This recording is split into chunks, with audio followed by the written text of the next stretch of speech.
Welcome to the Shatterproof Entrepreneur, where we explore the resilience and principles behind successful ventures. Today, we're thrilled to have Dave Anderson with us, a leading international speaker and author known as Mr. Accountability.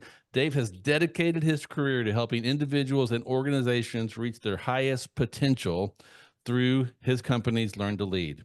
Dave and I have shared the stage at a few of Howard Partridge's events, one of my mentors, and I'm so excited to have him here today.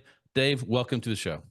Oh, thanks. It's great to be with you. Good to see you again, too. Yeah, it's been a little bit because I did not make the last one in Houston, but it's good. It is really good to see you, and I thank you for coming on to share with our audience. Let's just start right off the bat. I know that I left that. I tried to introduce you as best I could, but we only have a few minutes here, so kind of fill in some blanks for me. Tell us what you're up to now. Yeah, we're celebrating our 25th year in business here at Learn to Lead. It's been a blur, really. I left an auto group that I was running about 25 years ago. It was purchased by a public company, and I felt like it just snuffed out the entrepreneurial spirit. And I could tell with our first conversation when they wanted to cut my pay. I said, "I got an idea. Let's make this our last conversation." And so we started the business, and it's been a great journey. I've spoken in Yeah, I've spoken in 21 countries and in 49 states. I don't know why they don't like me in Idaho, but I'd love to go to Idaho sometime. But it's interesting, and because of the 16 books, the principles are very applicable.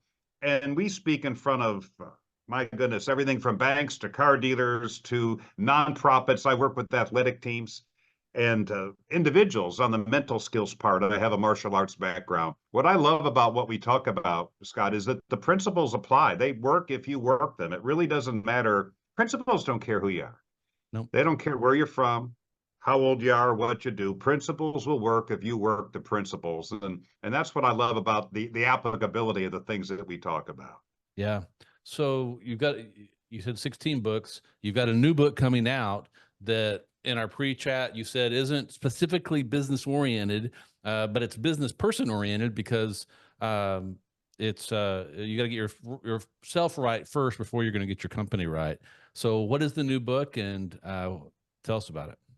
Yeah, the new book is called Elevate Your Excellence, and the subtitle is The Power of Doing Ordinary Things Extraordinarily Well. Oh, wow. And it's all about, starting to stack wins early in the morning from the minute you get up that make you disciplined, that build self-confidence, that make you feel good about yourself, that you're doing your best, whether it's making a bed or doing a grooming routine or putting some nutritious food in your body or not leaving dishes in the sink and doing those little things right before you get to work. So when you're at work, you've already got momentum. You don't want to walk into work looking for your first win.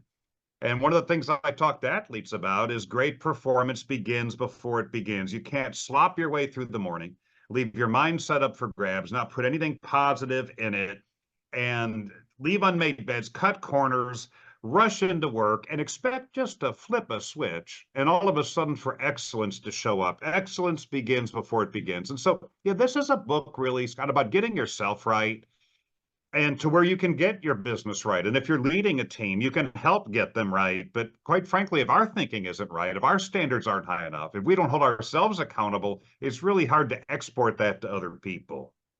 Yeah, man, that makes a lot of sense. I call it my morning trifecta, and that's spending time with God, getting to the gym, and doing something physical, moving. Today I walked for 45 minutes outside because I needed some vitamin D, and then the third is getting some coffee. I have to have some caffeine, and so I think it's a great I think that's a great trifecta. I guess everybody does it their own way. I can't imagine not starting the day with some type of spiritual element to it, getting your mind focused, that quiet time that you're not going to have the rest of the day. I mean, I think the morning is the ideal time for that. You maybe touch it up a little bit in the evening.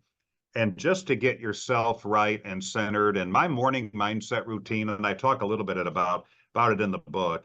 I wouldn't want to start a day without it. It doesn't matter. Sometimes there's an emergency and I have to cut it short, but I got to get my thinking right before anything else I'm going to do is really going to be right that day, Yeah, and it's not about perfection. It's about having the routine and it being your go-to, and then occasionally, like you said, there's going to be things that come up that mess up your routine. But having that routine gives you the foundation on which, if you miss a day, it's okay, because you've got that routine in place. You're going to come right back to it. You've built up some reserve, and it works for you. I love the title of your book. I've got two boys. They're now 22 and 25. One's married, one's getting married in December. And I've always talked to them about being excellent in everything that they do. And, you know, they would always, well, why, Dad? Why does it matter? No one's looking. Why does it matter if why do I have to get an A plus? Why can't I just get an A? And I'd always tell them, you want to be excellent just for excellence sake, because we're called to be excellent. And I've been able to watch them now go through, you know, early part of life and really exercise that. And they both have strong routines, where their morning routines are strong. And they've been able to have success at an early point in their life that I don't think they would have had they not learned how to be excellent. So I think you've got a great thing here. And I can't wait to get my copy. Who did you have in mind when you were writing this book? Who were you writing it to or for? You know, I think a lot of it was inspired by the athletes that I work with one-on-one. Most of them are basketball players. I've worked with 3 different college teams as a mental skills trainer. I don't teach them how to shoot a basket. I haven't shot a basket in 40 years. I teach them how to shoot a 7th basket with confidence after they missed the first 6. There you go. How to stay focused, how to stay loose, how to keep the tension out. And I would see these guys, and it's not limited to them because it's the same in business. They have this immense talent, these great gifts that God gave them, but it's not developed within the confines of structure or discipline or process. And because they're talented, sometimes they can wing it and they can still look pretty good for a while. And walking into their arena and just expecting for that talent to make up for hard work and discipline and bad character choices, and it just doesn't work. And so one of the things I really teach them is to get ready for excellence in your arena before you're in that arena. And it transfers really well over into business. I see managers, owners do the same thing. They get up at the last minute, they leave an unmade bed, they don't even hydrate, they do some halfway grooming routine just so they're a little bit presentable. They don't put anything nutritious in their body. They throw the dishes in the sink. They listen to the news on the way to work. And quite frankly, they let the media just take a dump on their mindset.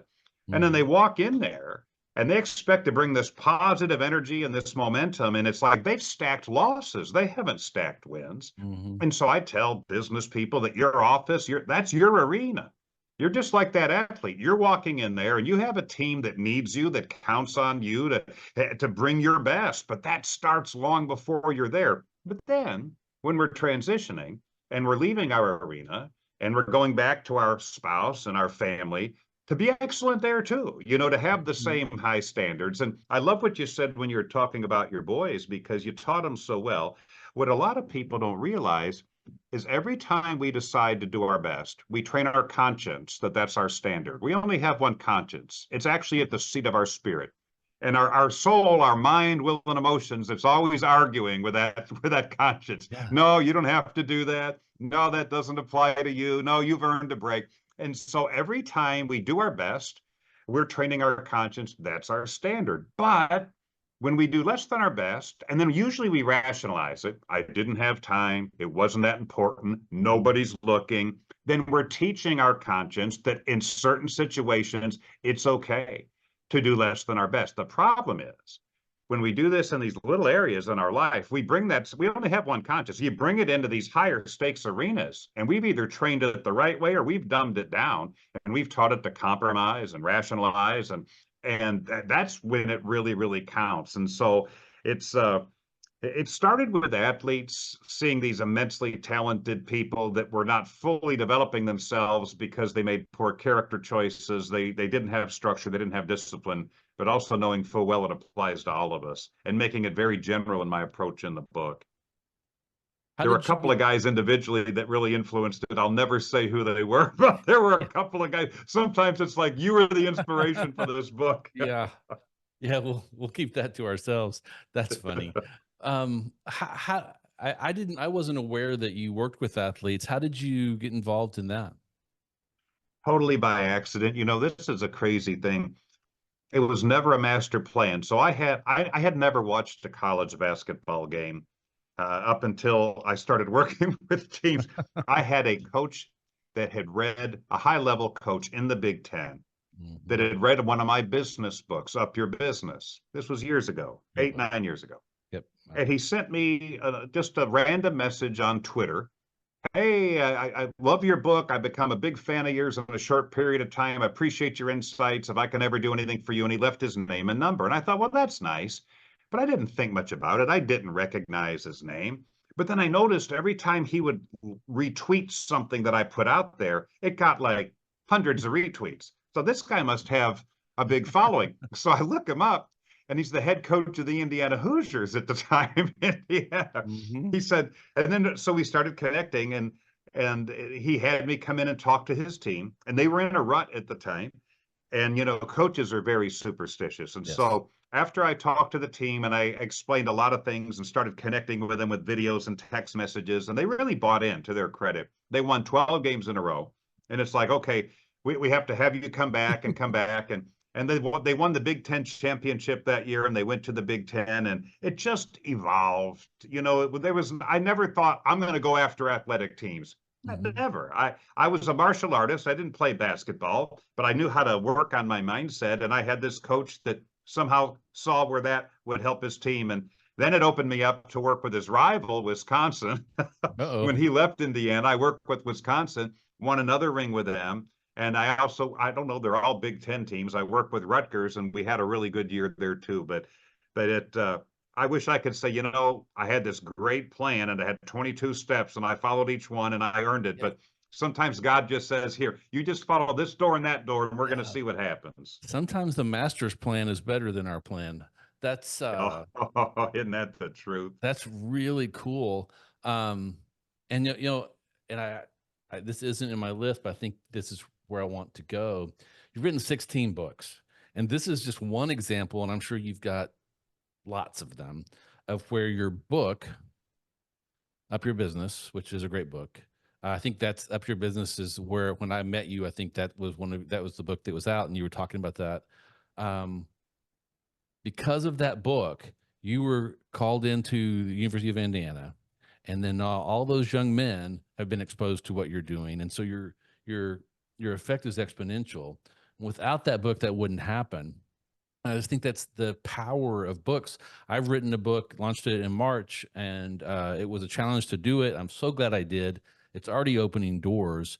But tell me about because you didn't have a book when you left the automobile dealership, right? I mean, I'd written my first book while I was there. okay, Nobody wanted to publish it. I self-published it. It was on yeah, sales. there we go. And so that was in 1999. I had written my one book that we still sell today, but that was it. Nobody knew who I was. I didn't have any credentials. John Maxwell had introduced me to Zig Ziglar, and Zig was kind enough to write a cover quote for it, which really helped me. Yeah. But that's all that that's what I had. The one little paperback selling above the crowd book. Yeah, Tom wrote the forward for my book. That's fun. So what has the power of the books been for you and kind of I guess explain why write 16 books? You had And this is the funny thing. I'll write a book, and the publisher will say, "Hey, we're ready for another one." It's like I'm not. I'm not just going to write a book to write the book. It's like I have to see a need. I have to see something that's different, and so they've all kind of evolved that way. I think the biggest benefit for me, yes, it opens a lot of doors. Almost all of my international speaking engagements have come from books. People picking up a book at an airport. That's how I got my Hong Kong gig and my Bangkok gig. They picked up a book at the Singapore airport, Mhm. and they hire me to come in and speak. So it's brought me to a lot of places that I wouldn't be without them. But I love the relationships, the people that you meet, the doors that open. But this Indiana coach and I, we're still friends. We were texting just yesterday. One of the former Indiana players, Thomas Bryant, who's now, I think, a 6 year or 7 year pro, He stopped by the office yesterday to personally pick up a copy of his. He's playing with the Miami Heat now. We went to dinner and we caught up on old times. And so the doors it opens and the people you meet that you wouldn't otherwise, and then to hear the stories that it helped me with this or it helped me with that. I mean, there's money involved, but the main thing to me in my business is the book is a brochure that gets me a speaking event. The speaking events are to me where the bigger revenue is for my company. So it's not like I depend on the books for revenue, but they sure help me meet great people, help a lot of people that I wouldn't otherwise, and see places I'd never get to see. And the relationships are priceless. They last forever. Hey there, it's Scott Reed, cutting in for a quick moment. If you're enjoying the podcast and finding value in our discussions, you're going to love the Access Plan. It's designed for entrepreneurs like you, offering unlimited legal advice without the worry of high hourly fees. With the Access Plan, you can get legal support you need at a flat monthly rate so you can focus on growing your business with confidence. Head over to reblaw.com/access to learn more and join Access now and get busy shatterproofing your business. Now let's get back to our amazing guest. So you've written 16 books, and they're global. How do you make sure that when you're writing these books that they're applicable globally? It's a great question. I try out the material in my podcasts, in my seminars, in my speeches.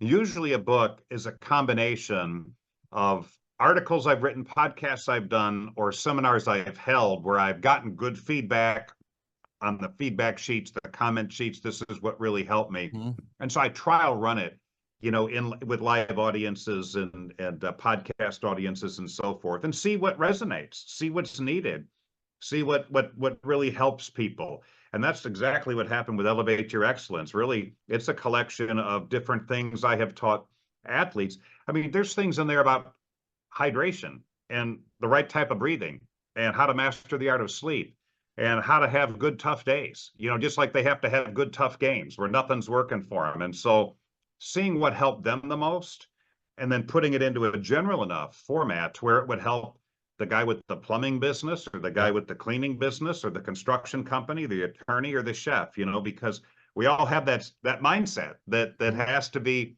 cultivated the right way and not just left up for grabs. But it's really the beautiful thing about speaking like we do is you can try out things and you can see what is in demand and see what people want you to talk more about. I mean, today it's accountability, and it's been accountability for years, but I'm like, how about self-accountability? Because we're going to try to hold other people accountable and our life is a train wreck. And our bar is so low, we're tripping over it and we're going to raise somebody else's bar. And so, that's why this book is really about holding yourself to that higher standard. It's accountability, but it's looking in the mirror type of accountability. Yeah. So you formed your business right after you left the automobile dealership, and we know you speak and write books. What other services do you offer through Learn to Lead? What's really been great for us is our virtual training because I can't be everywhere. And so we've had this virtual training platform now, I think for about 15 years. And our office is here. We have a training center. We have about 10,000 square feet. So half of it is corporate, half of it is the training center. We have intimate classes here. We max out at 30. We usually have one a month, and then we let people book it for events. But we also have a production studio. And in our production studio, we create and film new material every month, which forces me to stay sharp and to stay relevant and to keep learning. And we put it on our virtual training platform. So people subscribe, and whether it's just an individual user or if they want access for their whole company. And so that has really built up, Scott, over the years. We have, I think, almost 300 hours of virtual training, a sales library, a leadership library, everything from 2-minute segments to long courses. So we offer that. I do a lot of one-on-one coaching Zooms or Zoom meetings for teams. So they'll Zoom me in, much more cost efficient than having me come in live. And I love the Zoom meetings because I can be places that I'd never normally be. And I do it one-on-one with individuals, athletes, and executives. And for meetings, kickoff meetings, follow-through meetings. So we do a lot of that as well. And then all of our videos are able to be downloaded or rented on our website too. So got all these little revenue streams, Yep. and we try to take one thing we create and make it available in multiple channels. So you have the virtual training is a subscription base. Yes, it Yeah. is. Yeah, so I love that, and all the listeners know that I'm the subscription lawyer. I've started a subscription plan for entrepreneurs in 2012 when I hired my first business coach, which led me to Tom Ziegler and Howard Partridge, and I just love that recurring revenue model, and so many coaches and speakers don't have that. They're just living event to event, getting paid to speak or selling from the stage and then going to the next one. I love it when I hear that someone's actually taken what they're creating and putting it into a product or service that they can monetize over time with that recurring revenue model. So I'm not surprised that you would have done that, but that's great. If you're listening out there, find something in your business that you can turn into something that's recurring revenue that you don't have to sell over and over again, which will then give you cash flow to go do more things so that you can create more value for your customer. It changed everything for me when I did that, and I know it will for them too. I think it Well, makes it easier for people to do business with us. We give them lots of ways to do yep. business with us. It's not like this way or no way, and we need to be easy to do business with. We need to have a low points of entry, for the individual, and that they can get in. And maybe they don't have a company yet. Maybe they don't have a lot of money yet, but there's something we can do to serve that person.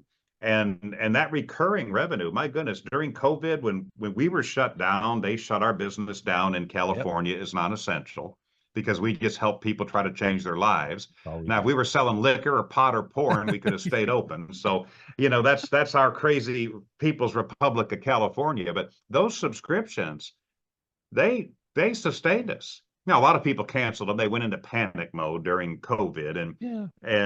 but how a lot stayed too. So you got to have that, because there's got to be more than that egg in one basket, because our health is vulnerable, our legacy is vulnerable, and I like having stuff available to help people when I'm not around in our business. Yeah, how am I going to follow through? Like when they're through with an event, where do I go from here?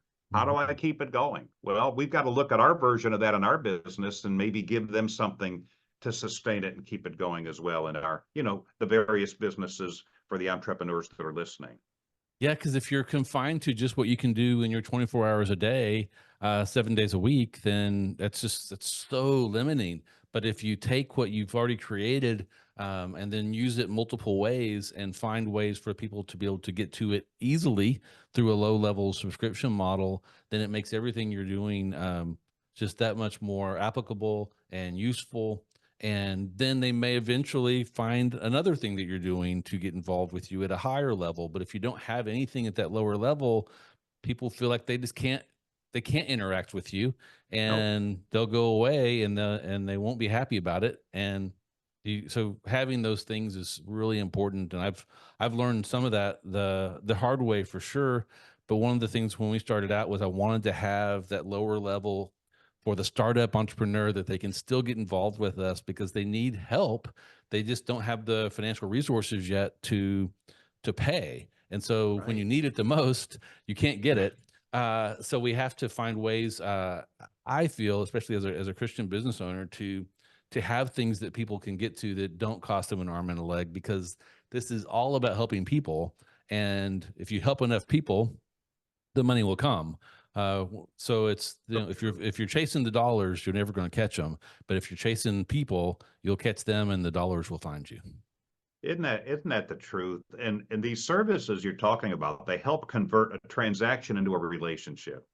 I don't really like one and dones. No. I like that first transaction to be the beginning of a relationship. Not okay, been there, done that. Now I got to go find somebody else to do something with. And so by having other ways for people to engage you, you go from being transactional to being relational. It's much more effective. When does Elevate Your Excellence release? Well, we are shipping out our pre-order copies now. We got a head start on it from our publisher. It Okay. officially releases August 27th. Amazon still has it as August 27th. That is the official date, but we've been shipping out hundreds of pre-order copies. So it's, we were able to get a jump on things, but it's just around the corner. Yeah, I can't imagine. I just had a box of 65 delivered to me of my book that I'm getting ready for. I'm doing my first live event, my own, in 10 years. And so I'm getting the books ready. And so I can't imagine what your boxes of books look like and trying to sign all those. That would be, it would be fun and daunting. Well, what's the best way for the audience to connect with you, Dave, so that they can get more of what you guys do? Oh, most definitely through our website, learntolead.com. If you'll spell it out just like it sounds, LEARNTOLEAD. And there we have all our product services. We also have something free to join called the Insider Club. It takes about 2 minutes to sign up. There's no gimmicks or gotchas, and it has access to hundreds of free articles on personal development, sales, leadership. There's free videos in there. The book is there, and Amazon hasn't even discounted it yet. We have a nice pre-order discount on the book if somebody wants to get a head start on getting it ordered. And so learntolead.com, there's a lot of resources and then a lot more about how we could engage further. And we have something for everybody. You can go you can go do a video rental, for $10 or whatever it is, and get 30 minutes of education on a topic. You can spend as much as you want with this. And so we have something for everybody there. Yeah. Oh, that's amazing. Thank you for that, for making that available to everybody. And we'll put the link in the show notes so they can get there easy. Thank you. And we're on YouTube and all the podcast platforms. And I thank you. There's so much value in this conversation. I knew there would be, but I really appreciate you being available. As we close, I'd like to offer you a blessing, and then we'll say goodbye. Thank you. Yeah. May the road rise up to meet you. May the wind be always at your back. May the sun shine warm upon your face, and may the rains fall soft upon your fields. And until we meet again, may God hold you in the palm of his hand. Dave, be blessed, my brother. I thank you so much for coming on with me. Ladies and gentlemen, if you've enjoyed this as much as I have, like and subscribe. Go to Dave's site, learntolead.com, and get some of that information so that you can grow in your excellence. And until next week, stay shatterproof.